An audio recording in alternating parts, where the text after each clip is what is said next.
Really? What is going on with you? That is the million-dollar question. What is going on with Kim Wexler? Hey everyone, I'm Courtney. You're watching Courtney's Reviews. Join me for my breakdown of Season 6, Episode 6, Axe and Grind. Shaky foot is her tell, and I don't know about you all, but I think I'm going to be bouncing my foot a lot in the mid-season finale.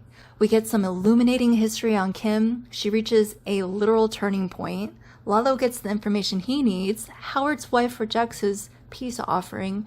And prior to D-Day, just as the Allies conducted a large-scale deception campaign against the Germans, Kim and Jimmy are doing their best to mislead Howard.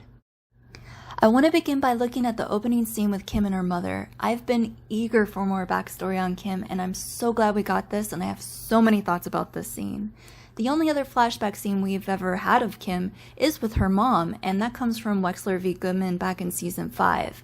That's when Kim is waiting outside of her middle school to be picked up. Her mom shows up super late and drunk, and Kim refuses to get into the car with her and opts instead to walk home carrying her cello on her back.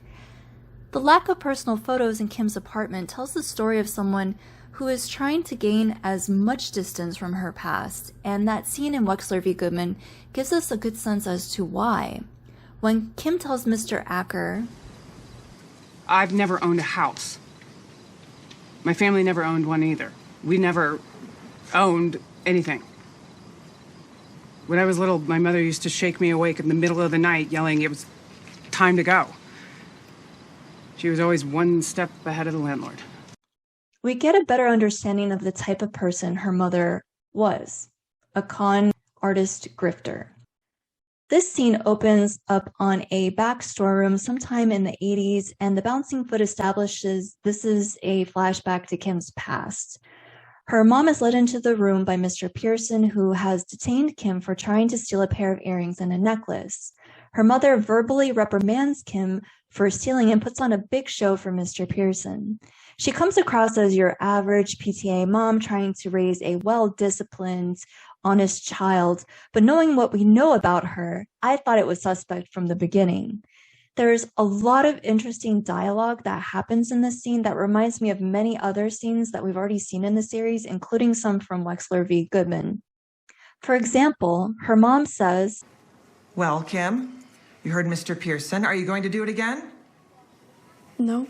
And it reminds me of the line that Kim says to Jimmy in the Season 5 finale, Something Unforgivable, when Jimmy asks if he is bad for her. "You're not going to do it again."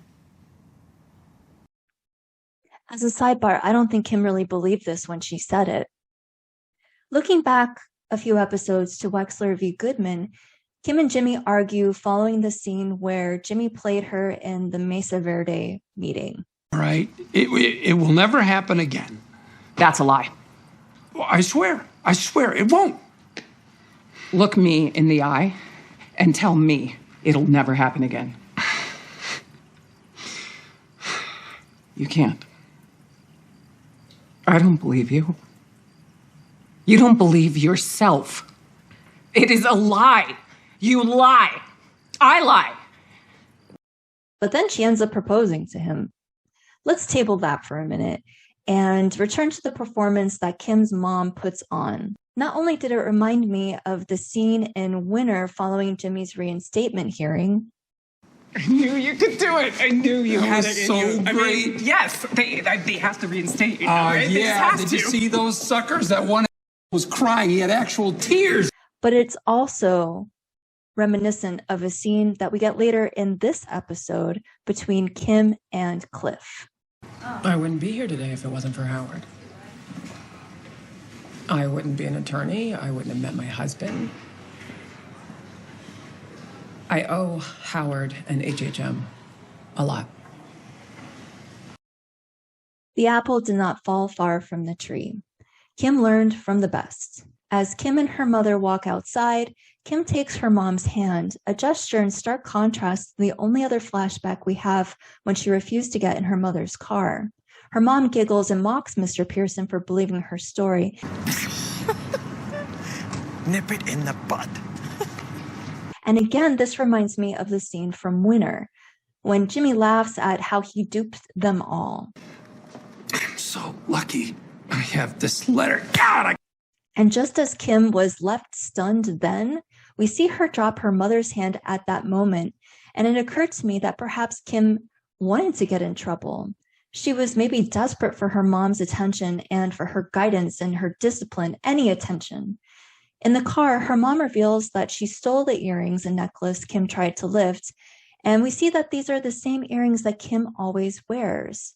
So as I noted, the lack of personal photos in her apartment, Kim's not a very sentimental person. Her wedding was, as she explains to Francesca, No, it was all very low-key. that she kept these earrings and the Zaphiro Añejo stopper show us that she is sentimental about some things, and in a way, these objects are related, not just in appearance, you have these sharp dagger-type objects, but also in the history behind them. There are a few other things that I wanted to say about this scene, especially the dialogue about calling the police, as I believe it might be foreshadowing for what is to come. But I'm going to save that for later. The showrunners are really encouraging our empathy for Howard in the next scene. We see him in what I believe is a guest house getting ready for the day. He then moves over to the main house and makes a latte for his wife, Cheryl. Their conversation on the surface is polite, but Cheryl is very economical in her dialogue. She only says what needs to be communicated and not a word more. When Howard puts the coffee down in front of her, she takes one look and then retrieves a travel mug and dumps it.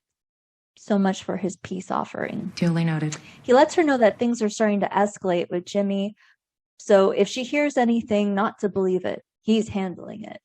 He then goes over to see his PI. His PI reports on Jimmy's activities over the course of the last few days.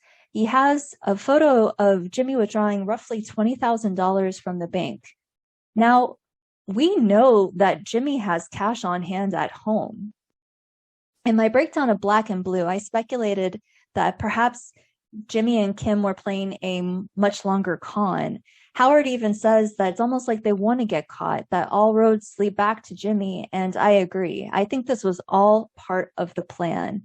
I think that he wanted to be photographed withdrawing money, and that's part of the bigger scheme.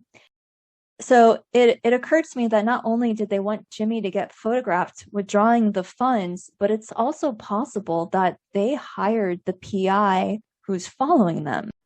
So I believe what they're planning is to get Howard hopped up on drugs that mimic the effects of cocaine right before the Sandpiper mediation meeting. And then he'll see these photos of what appears to be Jimmy bribing the judge. Perhaps then Howard will make a scene in front of everyone, and that will force the settlement.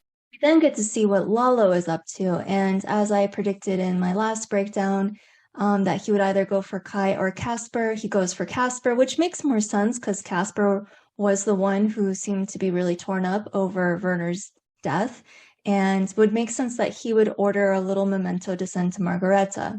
So we're not shown how Lalo goes to the manufacturer and gets that information that Casper ordered it, but it's not relevant to the plot anyway, like we didn't need to see it. So we see Casper out in the woods chopping wood, and then Lalo shows up, and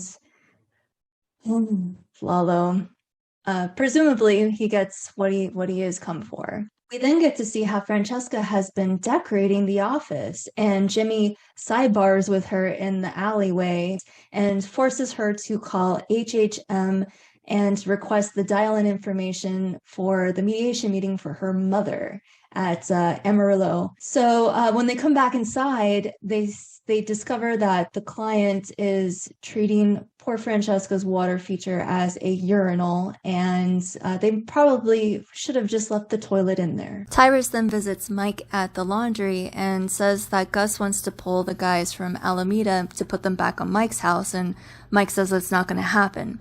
Alameda Street, it turns out, is where Stacy and Kaley live, and then we get this really sweet scene of Mike going to a house across the street from them, and he talks to Kaley on the phone and talks her through using the telescope to spot different things in the night sky. I love this scene, and I think this scene has greater meaning than just Mike talking to his granddaughter. I think it was also meant as a contrast to the opening scene with Kim. Kim's earrings are from the Starlight collection. It's part of our new Starlight collection. Kaley is looking at Starlight. See a bunch of stars that look like a backward question mark. Mike guides her to find the backwards question mark, and the Duran Duran song playing in the car at the beginning has this refrain. The Reflex is a lonely child who's waiting by the park. The Reflex is in charge of finding treasure in the dark, and watching over Lucky Clover isn't that bizarre, and every little thing the Reflex does leaves you answered with a question mark. So maybe the writers were being cute about the questions that linger over Kim's fate, but also to highlight the differences between a child whose innocence is protected and one who was raised by a wolf. We also get another reference to Jupiter. When Kaley asks what the bright star is, Mike says, You know what? That might just be Jupiter. in the opening to Wine and Roses, the mural in Saul's bathroom is of Minerva and the triumph of Jupiter. I talked a lot about this already. If you want to hear my take on what the painting might mean, go check out my breakdown of Wine and Roses. So the question marks hanging over Kim are also what choices she's going to make. And as I've said about a previous episode so far this season, one of the major themes so far has been about choices. I mean, that's true of like the whole series, but this is really Kim's moment. And she's approached by Cliff and asked if she knows anything about the Jackson Mercer Foundation. And it's a great opportunity for her to go and interview with them. Minerva, aka Athena, is not just the goddess of wisdom, she's also the goddess of war. Kim needs to decide what she wants. When they're at Dr. Caldera's, and there's some interesting things that happen there, like the reveal of the black book that we see in Wine and Roses. It's written in code, and that's Dr. Caldera's address book of the criminal underworld in Albuquerque for all his connections. And he confides that he's quitting and he's out of town as soon as he sells his book. Jimmy asks if he can see the book. He flips through it, and Kim notices Ed's vacuum repair card. But what I wanted to highlight in this scene is this line from Kim. Well, he knows what he wants. He knows what he wants. Does Kim know what she wants? I have mentioned before that I see quite a few parallels between Kim and Walt, and I think there's a really, really big one in this episode. So just as Walt is given an out when Elliot Schwartz offers him a job, which would give him the money that he needs to pay for his cancer treatment and presumably to leave a nice little nest egg for his family, Walt declines. He'd rather go be a meth cook. The same thing happens with Kim in this episode. She is being offered on a silver platter everything she's always said she wanted, to be able to do this pro bono work. And she could accept it. There's no need to rush the Sandpiper payout. It's not that she needs the money to be able to make her dreams work. The only thing is, the lunch is on D-Day. So, what? You don't have to be there on the day. Was Eisenhower on Omaha Beach? No. Kim, this is great, right? It's huge. It is pretty great. Kim, this is fantastic. Man, this scene kind of breaks my heart because you know there's going to be a hard fall. You just know. And we didn't even have to see the scene where Kim makes the turn to know it was heading in that direction. It was so heavily foreshadowed. But man, it's so hard to watch because I love these characters so much, and I want them to make the right choices and not go down bad choice roads. But this is the Breaking Bad universe, isn't it? We then get this visual representation of their plans going down the drain.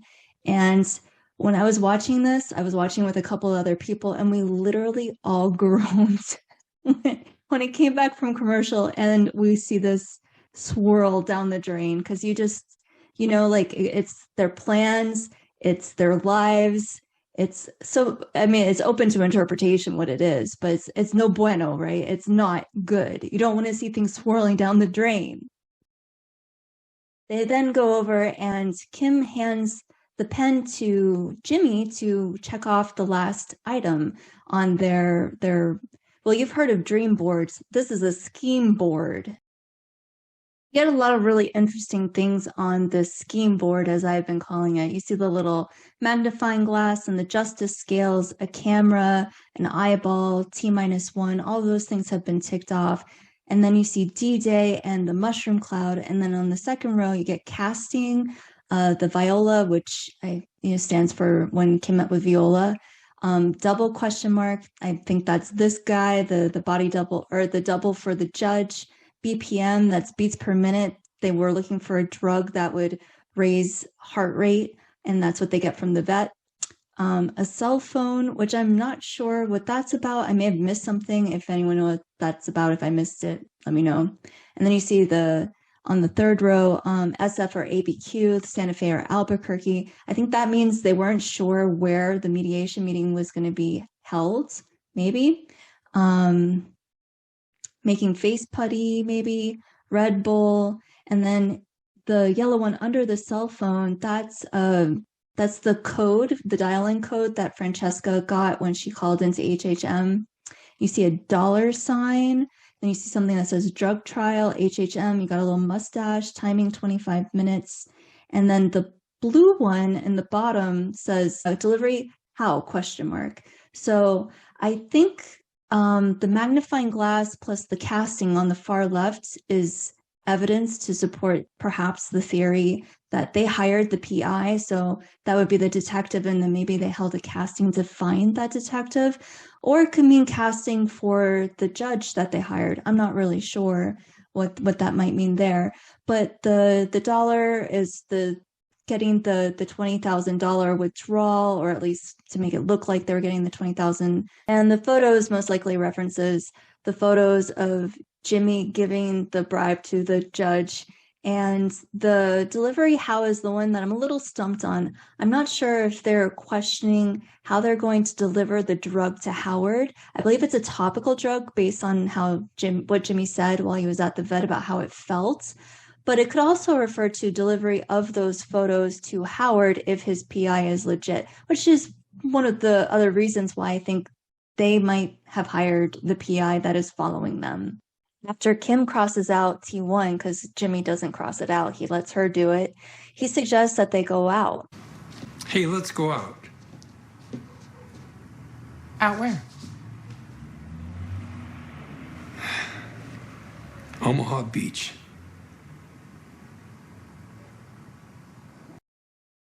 Omaha Beach, if you were not aware, is the landing site at Normandy. So to follow through with the D-Day references and euphemism, they go and have a late night wine picnic on the grass out in front of HHM. Notice that I think Kim is wearing Keds in this scene, and she was wearing Keds in the opening scene as well.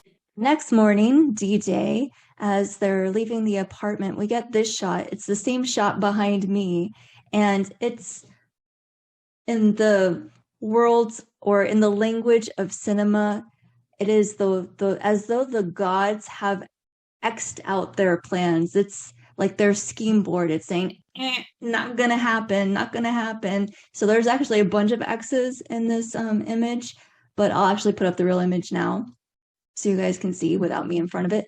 And you can see that it is a clear marker that this is not going to go the way they think it is. So Kim goes off to Santa Fe for her interview, and Jimmy stops by a liquor store to pick up a celebratory bottle of Zaphiro Añejo. Gotta warn you, though, it's on the pricey side. $4.95 for the bottle. Worth every penny. Oh, you've had it before. Because I was gonna let you know about the stopper here. It's pretty sharp. Thanks, I'll be careful. All right. So the sharpness, right? There's a lot of different ways we can take this. It might be used as a literal weapon. Like if it's sharp, it could physically harm someone. Maybe, you know, it's I feel like I'm playing Clue here, trying to figure out what's going to happen. Maybe it's Kim with the Zaphiro stopper in her apartment, and she stabs Lalo in the eye, or I don't know. But it could also just be symbolic for her, you know, that she's sharp, or it could be a warning to Jimmy, like, be careful. So I said I was going to table the discussion about their marriage that we saw in JMM, and I'm not alone in considering that maybe that Kim is playing a long con on Jimmy as some sort of weird revenge, although I don't really think that's the case. I think she actually really loves Jimmy, and I think getting this backstory with her mom helps us better understand the psychology of Kim Wexler and why she would be attracted to someone like Jimmy. But who knows? It gave me kind of chills when the guy said it's sharp and you got to be careful. So it seems like it's a warning for Jimmy. You got to be careful. And Jimmy spots the judge in line and sees that the judge has a broken arm. And that is a foil to their plan, since all of their photos have pictures of the judge with his arm clearly visible. So Jimmy calls Kim. A justice system that works for everyone. And what is more important than that? And Kim's in the middle of rehearsing what she's going to say in her interview. Did you catch that last line? And what's more important than that? Well, Kim's going to decide what's more important than that. Jimmy tries to talk her out of it, and he says, "So, we're going to pull the plug, and we are going to live to fight another day." Pull the plug, another reference to that swirling drain we saw, and this is Kim's choice. She makes the decision to turn around. It happens today.